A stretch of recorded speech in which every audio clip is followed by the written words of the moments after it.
Semuanya, salam sejahtera. Semoga kita disehatkan badan, dilancarkan rezeki, dikabulkan segala hajat. Semoga kita masuk surga.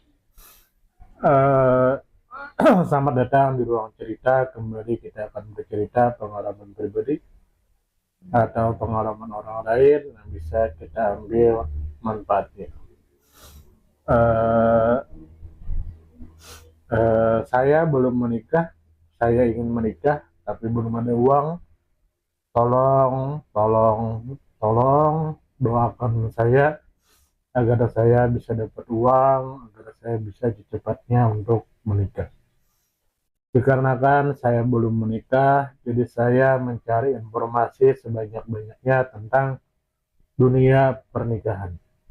Salah satu bagian dari dunia pernikahan adalah mertua tidak akur dengan menantu atau menantu tidak akur dengan mertua. Dan itu banyak di sosial media. Kalau saya buka-buka sosial media, lalu ada curhatan dari seorang ibu. Saya tidak akan menyebutkan namanya untuk menjaga privasi beliau. Beliau mengatakan, "Kak, aku dari anakku bayi sampai sekarang usia 13 bulan selalu gitu. Apalagi pas newborn kan mesti orang-orang pada datang ke rumah lihat anakku. Terus ada yang datang pas isya, kan karena anakku baru tidur, aku juga capek, terus aku bilang ke mertua, anaknya tidur bu, masa dia dibawa ke depan. Tapi sama mertua tetap dibawa ke depan. Aku sampai greget kak, soalnya aku juga mau istirahat. Kadang ada juga yang datang siang-siang, posisi aku lagi tidur di kamar sama anakku, mertua gedor-gedor pintu, bilang kalau ada tamu. Ya cuma diem aja, nggak aku jawab. Akhirnya mertua ngerasa kali ya, kalau aku tidur, terus bilang ke tamu kalau aku tidur. Nah ini salah satu penyebab kenapa mertua dan menantu itu bertengkar, atau menantu tidak suka dengan mertua, yaitu mertua tidak paham bahwa menantu itu hanyalah manusia biasa, bukan robot. Menantu itu punya tenaga yang bisa habis.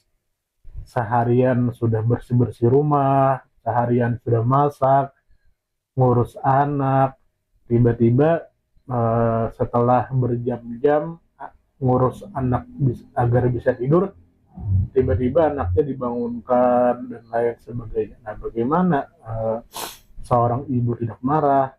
Bagaimana seorang menantu tidak marah kepada mertuanya jika seperti itu? Karena menantu adalah manusia biasa, bukan robot yang menantu juga punya tenaga yang terbatas, tidak banyak. Jadi mungkin inilah salah satu penyebab mertua dan menantu itu tidak akur karena mertua tidak memahami menantunya bahwa menantunya itu adalah manusia biasa yang mempunyai tenaga bisa habis, bukan robot. Bahkan robot pun tenaganya bisa habis jika baterainya habis. Begitu juga dengan manusia. Nah, bagaimana menurut Anda? Silakan tulis di kolom komentar. Dari sini saya yakin bahwasanya dia menikah dengan suaminya belum dalam keadaan mapan. Nah, karena jika dia mapan, tidak mungkin dia tinggal bersama mertuanya. Dari sini saya berpikiran apakah menikah dulu baru mapan atau mapan dulu baru menikah. Nah, bagaimana menurut Anda? Silahkan tulis di kolom komentar. Semoga kita disehatkan badan, dilancarkan rezeki, dikabulkan segala hajat. Semoga kita masuk surga. Salam damai.